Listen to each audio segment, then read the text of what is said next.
We are now tuned in to our discussion segment, the front page this morning. On the front page, focusing on the Jamaica Labour Party's election manifesto. The Jamaica Labour Party has pledged to reduce income tax from 25% to 15% if it secures victory in the September 3 general election. This proposal is one of several measures highlighted in the party's comprehensive general election manifesto titled I Choose Jamaica, the Next Chapter. The 110-page document was officially launched on Sunday at a mass rally in Sam Sharp Square, Montego Bay, St. James. Siobhan Campbell tells us more. The Jamaica Labour Party launched its manifesto during a rally held in front of a massive gathering of party supporters in Sam Sharp Square in Montego Bay. Headlining the event, Prime Minister Dr. Andrew Holness announced the intention to provide phased reductions in the country's personal income tax rate.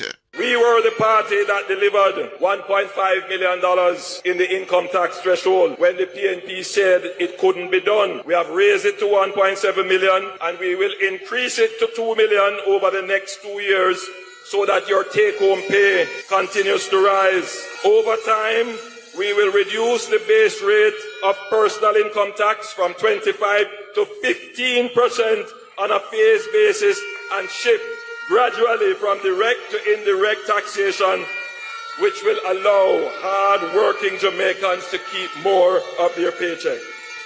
Dr. Holness also announced significant tax breaks for senior citizens in Jamaica. For our seniors, and they have been writing to me patiently, we have some very good, we have to give thanks for our senior citizen class. They are the ones that keep balance in the society. They are an anchor. We have to give thanks for them. So for seniors aged 65 and over, we will exempt all employment and pension earnings from income tax where total income from all sources is $6 million or less per year, because we are honoring our seniors who have built Jamaica. Dr. Holness reminded the country that the former PNP government scoffed at the JLP's intention to increase the income tax threshold to $1.5 million as part of its 2016 election campaign. However, the Prime Minister says the government must be cautious in its approach going forward to ensure balance and fairness. When you do the income tax threshold, you have to be careful that you don't ask the person who is not working to pay more tax while the person who is working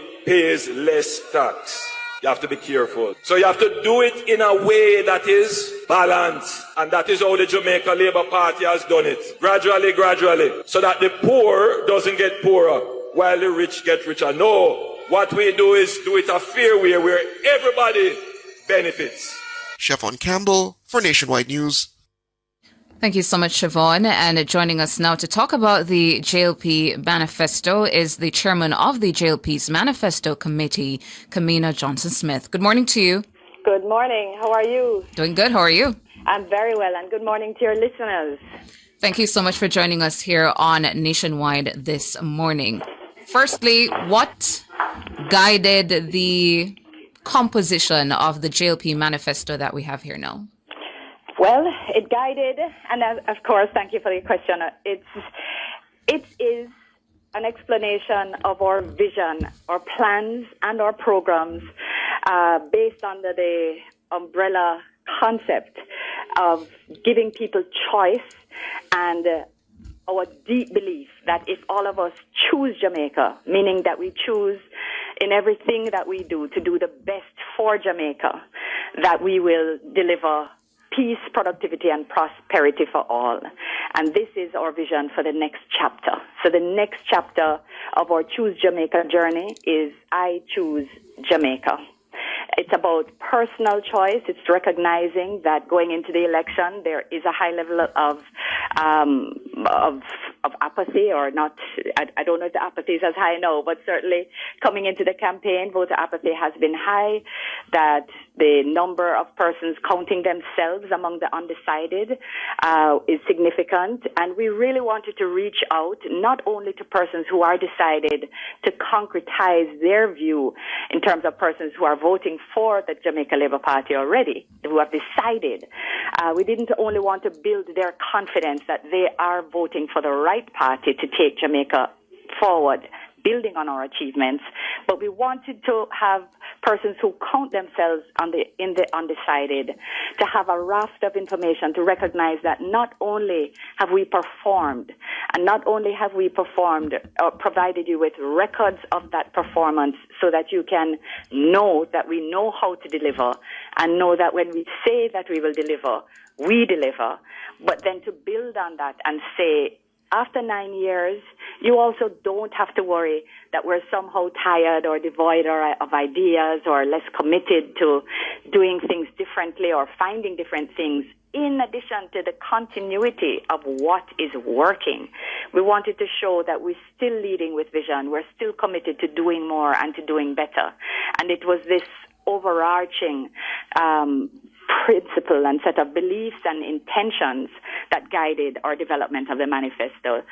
In its formation as well, we're also very much guided by our desire to make sure that the information is received in ways that people can understand and also that they will be interested, because people always say, boy, nobody don't read no manifesto and all of that, and that's largely been true, but that has always, what has also been true is that they've always been sort of launched conference room somewhere or a small media facility where no one has ever taken it to the people in a way that's engaging and interesting and informative. And we have also broken it down in a way that shows our intentions. So not only have we taken out our 100 highlights, and that's being printed in the same size and format of our record achievements, which people really, really loved, but we also have broken out an education manifesto. I call it a manifesto, just affectionately. But it is reflective of the model and approach that we've been taking to unlocking and releasing the most intractable problems that Jamaica has been facing. So that in the same way we transformed the economy, no one thought it could be done. No one anticipated that any government could say that we're at 62% debt to GDP.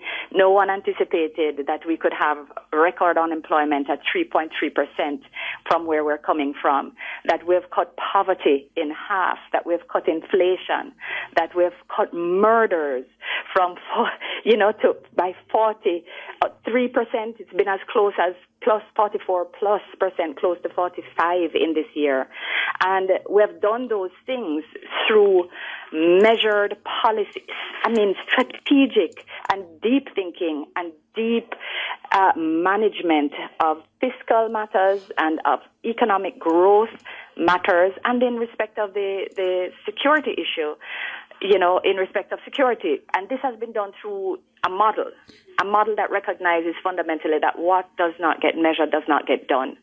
So for the economy, we had the ETOC. There was the Economic Transformation Oversight Committee. And then for national security, for which the architecture has been completely transformed, we had the National Security Council, chaired by the Prime Minister, and of course, present on it with the Deputy Prime Minister, who is responsible for national security, yes, myself for foreign affairs, justice, the Attorney General, and of course, the heads of the security forces attend. We added customs as well, and ensuring, and with technical support, ensuring that there is an unprecedented approach to our to monitoring what's happening in our security space and doing what's needed to actually deliver results. We are taking that model to education now, and we anticipate that we are going to turn the corner in the next term and deliver the type of transformative results that in the same way no one thought could be possible for economy or for security, we will now deliver it in another term, in the next term, on education. If you could hold your points there, we're going to take a break. We're speaking with Kamina Johnson Smith, the chairman of the JLP's Manifesto Committee. Taking a break here on Nationwide This Morning. Welcome back to Nationwide This Morning, having a conversation with Kamina Johnson Smith, the JLP's chairman of its Manifesto Committee. Welcome back to the program. Morning. So the Jamaica Labour Party in its manifesto at number 6 spoke about income tax. The party is committing to cut income tax from 25% to 15% if it wins on September 3. On the other hand, the PNP is promising to raise the income tax threshold to 3.5 million. Now, why should Jamaicans consider or choose what the JLP is placing on the table in relation to income tax versus the PNP's promise? Sure, happy to take that question, and just clarifying for the public that number 6 means number 6 in our book of 100 highlights, because that's where you would find it easiest. But other than that, you'd of course find it in our Choose Stronger Economic Growth in the wider manifesto. Mm-hmm. And this document, along with the 3 documents, are all located on our website, JamaicaLabourParty.com. You can look at them with all the accessibility features through the flipbooks, or you can download. So I just want to have people know where they can find the information so they can ask their questions and have these discussions among friends and family. So this is an important part of our manifesto commitment. And as you would see, this promise comes under the heading phased and balanced fair, phased and disciplined tax reform. And I mention the heading because it is the groundation, if I can use that term. It is the foundation of how we approach everything, and no less so tax reform. As Prime Minister said last night on the matter of the 15% base rate, we're going to do everything in a responsible and balanced way, and that applies to income tax reform as well. So this is phrased as a base rate. So it's not 15% across the piece, as we have now and as exists in most countries. We will retain a graduated tax rate.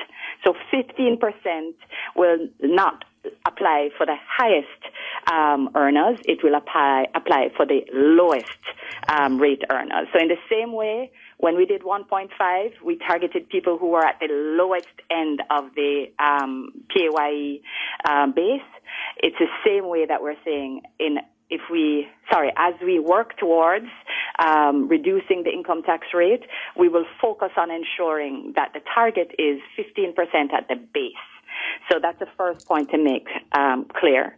The second is that we've also thought through, and why we use that it will be phased and it will be disciplined, is that it cannot be made in a vacuum. You cannot make tax policy in a vacuum, and you cannot make you must be considering the variable factors. So this will be a function of our economic growth as well as our down payment or payment down of the debt and our debt to GDP.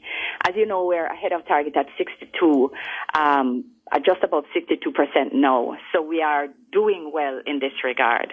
And it's in this context that we expect to be able to deliver this reform with broader rebalancing, of course, as all tax reform must require in this next term, should the Jamaican people trust us with their vote, and as we expect them to. So essentially, I'm saying that you can trust the Jamaica Labour Party to not have made an irresponsible promise or one that will undo all of the gains that we have, all of the gains we've made together as a people, because this has been everyone pulling in the right direction to achieve economic growth, to enter the workforce and lower unemployment, to take up the training that's offered so that you are changing the labor force composition. This is Jamaica pulling together in a responsible and focused way, a new Jamaica. Enter the PNP into our discussion. And I must start by comparing it to our 1.5 promise, which they said couldn't be done. They said it couldn't be done because they have no understanding of how to do things in a phased, nuanced, and disciplined way. That's how we implemented our 1.5. And we even managed to continue the reduction of debt to GDP when we implemented the 1.5. So we moved the threshold from 592,800 to $1.5 million, the largest increase in the minimum in the tax threshold, income tax threshold, in the history of independent Jamaica. And we did so still paying down our debt because we phased. It was no new net new taxes in the first 2 years as we rebalanced a few things, but still kept the program tax neutral. Very important. What the PNP has done, and, it's important to also take it in the wider context. You remember that coming into the 24-25 budget debate, they were calling for an increase to 2.3. And Dr. Clark had pointed out how much that would cost. And then they said they would do 3. And when they were asked, how would they fund it? They backed off. And all of a sudden it became, you couldn't get the leader or minister of finance to comment on it. And their president or their spokesperson on finance, you couldn't get them to speak on it, and they let their junior opposition spokesperson say that they were contemplating it, they were revisiting, or they were looking at, or whatever. But there was never any movement on the cost, and Dr. Clark at the time had pointed out that a $3 billion move would cost the country $45 billion annually. $45 billion. So this 3.5 would undoubtedly cost upwards of $50 billion annually.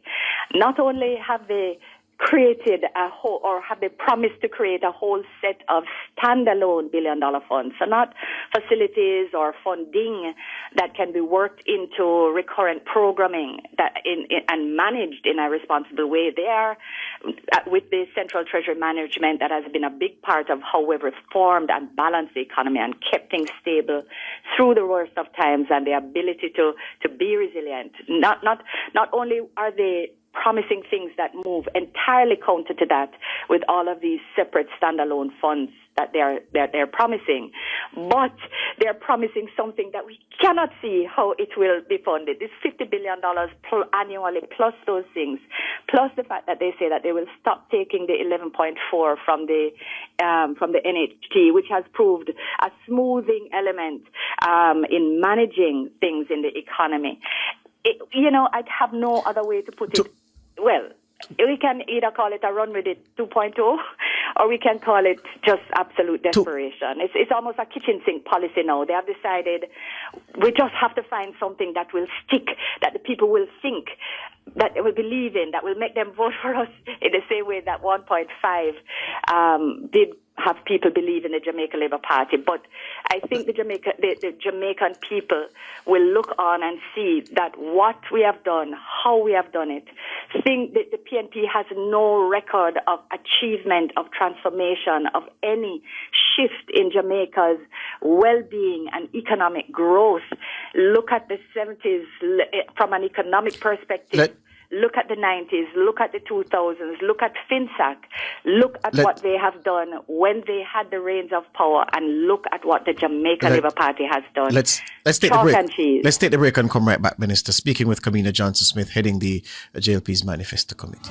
Welcome back to Nationwide this morning, talking about the JLP's Manifesto released on Sunday at that mass rally in Montego Bay, Sam Sharp Square, and the chairman of the Manifesto Committee, Kamina Johnson Smith, is with us. Just a little bit more on that income tax threshold adjustment that the JLP says it will make, and you say graduated scale will apply. When will it take effect? You can tell potential voters. It will take effect in the next term because we do anticipate that the conditions will allow for it. I think, as I said before, it will be phased, it will be balanced, it will be a function of paying down the debt and economic growth. As you see, we have several growth initiatives in our manifesto, and we anticipate that those are going to deliver great success, harnessing our creative industries, unleashing our MSMEs, establishing the micro stock exchange to unleash another level of support and equity in our micro sectors and entrepreneurial sectors. But I also just wanted to clarify something, because I said that we have no idea of how the PNP could fund this 3.5. and I think correctly classed it as a kitchen sink desperation, just throwing everything, whatever we can say to win the vote, we're going to do that. But I think the Jamaican people need to look more closely, because really it's not a question of how will they fund it. That there's only one way that it is likely to be funded, and that is through more taxes. It sounds good, but it means that the Jamaican people would have to expect increases in GCT or fuel tax, property tax maybe. Maybe we'd have to go back to the IMF. It's either tax or debt or both, but if they were to be given the chance, and we trust that the Jamaican people will be wise enough not to do so, this will turn over all of the economic gains that we have done, and not only if they were to try to deliver on it, undoubtedly what would happen is that they would have to take back all of those gains with increased taxes on the other side. Yeah. So there's absolutely nothing good in that promise, and I really hope the Jamaican people will look at it closely, because it is indeed too good to be true. This gradual increase, phasing in of the 15% income tax rate base rate will align with what the party is still committed to, of the $2 million, raising the threshold to $2 million? Yes, well, if there has to be a recalibration at a center point, then that will be done in a fiscally responsible way. As it stands, these are commitments to move it to 2. It may be a function of timing. So I think the key point is we're committed to increasing up to, there would be 1.9 next year and 2 the following year. However, we are also committed to assessing how we can bring down the base income tax rate, but with a base of 15. In that context, the timing, of course, will be calibrated, and if any recalibration is needed in that regard, it will be done. I am not a tax expert, so I'm probably not the best person to take this conversation into a greater level of detail, but at a broad policy level, I'm hoping that I've effectively conveyed in a way that people can understand that this is something that is possible.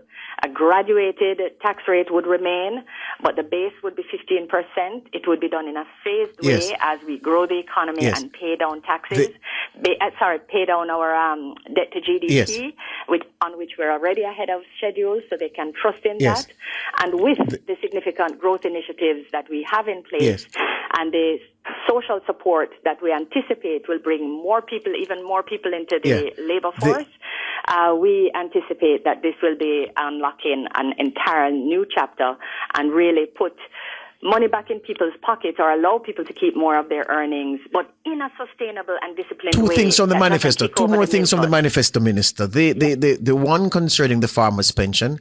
Want you to tell us a little bit more about that proposal, and the one one of the ones I didn't mention. I think it's 84 Tana concerning I want to get it right, menopause, perimenopause, and menopause. I'm going to take that first. You don't even get the word out. Yes, I have to talk please tell me about that one. It's really, it's one of these things that are not, that's just not spoken about.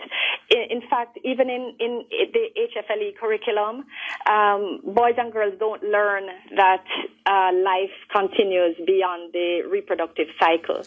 And what we have is a situation where there are a lot of women who are experiencing symptoms of perimenopause and menopause, and there is no proper diagnosis nor any proper treatment available, because there was a study done in the 2000s that had used some incorrect analyses to determine that hormonal treatments essentially increase the likelihood of certain cancers for which women are most prone.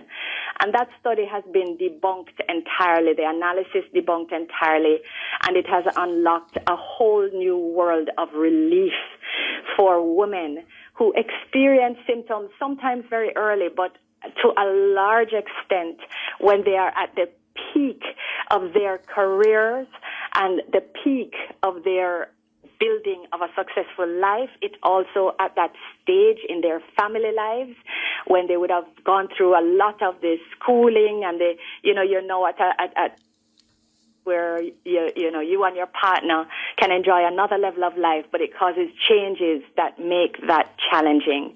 And the Jamaica Labour Party, as part of the respect and regard that we have for women and the broad approach that we're taking to nation building, so trying to look at the things that truly impact the lives of citizens in every way we can, is that we have been engaging in the Ministry of Health and Wellness, engaging with stakeholders, and I really want to congratulate the women who are part of the Empower movement, Dr. Dania Baugh. In fact, there are several gynecologists in Jamaica who are groundbreakers in this field.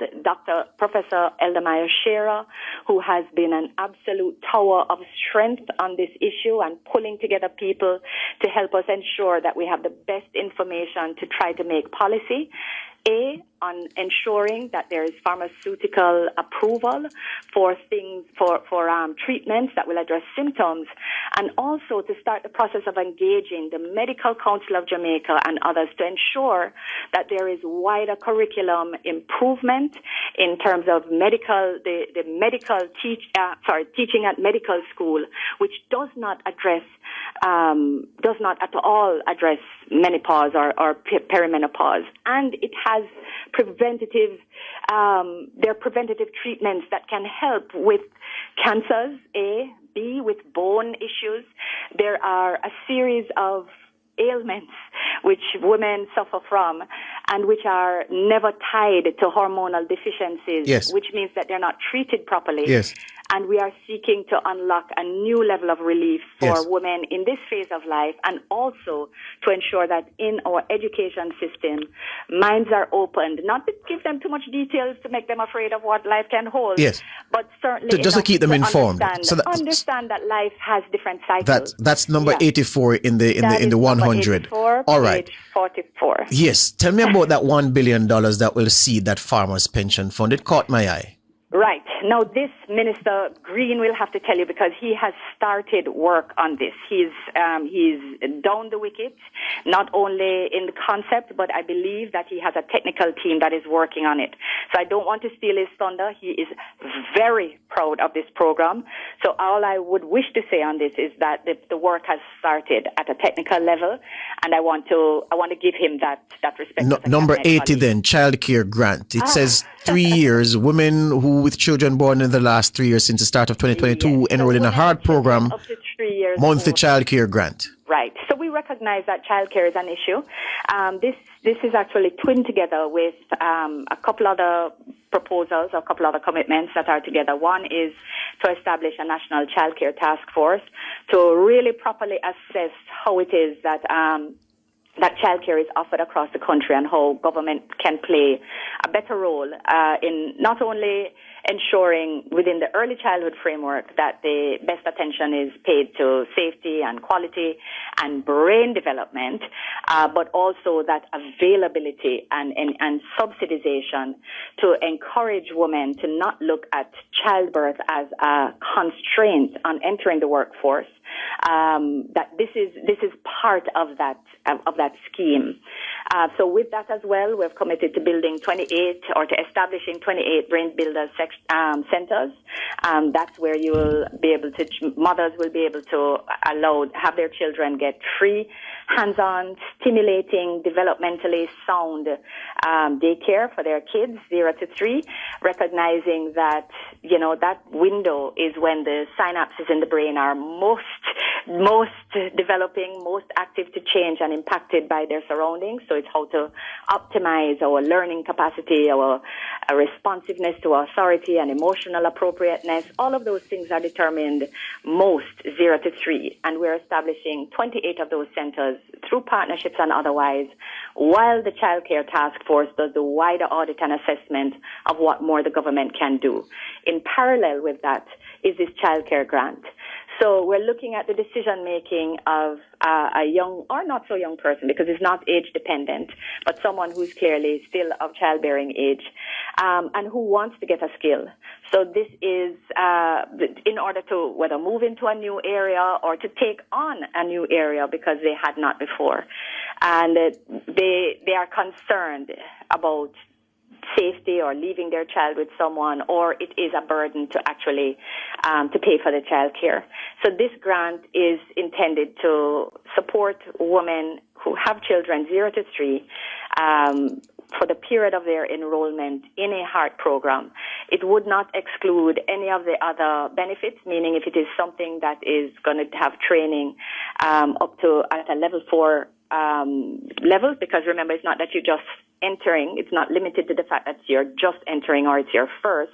It's once you're enrolled in a program. So it wouldn't exclude, for example, that if you are doing a level 4 certification, you would still be entitled to your tools grant, which would mean at the end of your training, you're able to get the grant that will help you purchase the tools to enter into your entrepreneurial effort, if that is your path, or to get the grant to help to support you in your next path as you transition into a new role. A final one, as we let you go, Kamina Johnson Smith. You did say that the manifesto will be printed in a similar format as to the... No, I said the 100 highlights. The 100 highlights will be printed in a similar format to the achievements book. I mean, you saw the size of our manifesto? Yes. It's 110 pages. So this 100 highlights, when will this be available to the public? Well, it should be available, if not today, tomorrow. We have prints already, but we won't be, in the last week of election. So we're not going to do 150,000 like we had done for the achievement, but we will have them available. Candidates will have them to walk around with, and to share in their constituencies, and we will, of course, have them in flipbook form, which has added not only the readability online, but it has all of the accessibilities, whether you're visually impaired, whether you have any disability that impairs your ability to engage with a document online. Yes. We have tried to take that into consideration. We have them embedded in all 5 documents, because they're in our achievements, our ministry highlights, and they are in these 3, the Education Manifesto, the I Choose Jamaica Next Chapter, which is the full manifesto, and the I Choose Jamaica The Next Chapter 100 highlights. All 3 of them are available online and readable and downloadable. We have a couple more features of our website that we will unveil later this week, maybe tomorrow, maybe Thursday. And that will also, I think, be an interesting way to engage. We'll have to leave it there. Kamina Johnson Smith, the chairman of the JLP's Manifesto Committee. Thank you so much for your time this morning. Thank you for your interest, and thank your listeners as well.